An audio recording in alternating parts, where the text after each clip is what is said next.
There is another meeting taking place. That's a UN meeting on the ongoing crisis in Afghanistan, and that's underway in Qatar, but Taliban leaders are not attending. UN member states and special envoys on Afghanistan are holding 2 days of discussions in Doha. On the agenda are engagement with the Taliban government as well as humanitarian aid. The United Nations has drawn up a plan to help the people of Afghanistan. It asked donors for $3.2 billion to implement its plan to provide basic needs like food and sanitation. But UN officials say they've only received less than a third of that.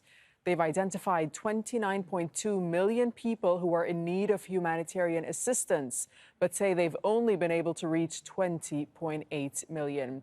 Osama bin Javaid is joining us from Kabul. And we know, this meeting is taking place in Qatar, Osama, and you're joining us from Kabul. But the Taliban, we understand, has been invited but not attending. Why is that?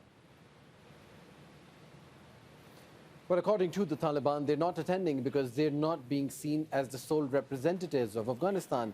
That is owed to the fact that they're not recognized as the legitimate government of Afghanistan.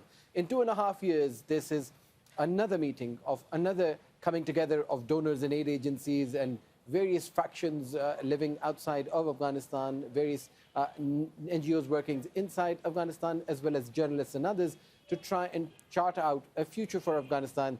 But it is, as one diplomat put it from the neighboring countries of Afghanistan, an exercise in futility because the Taliban are not there. They were not invited in the last meeting that was held by the United Nations. This time, they were not invited as the representatives of Afghanistan, and that seems to be the key issue here, that the Taliban are asking the international community that it's been 2.5 years.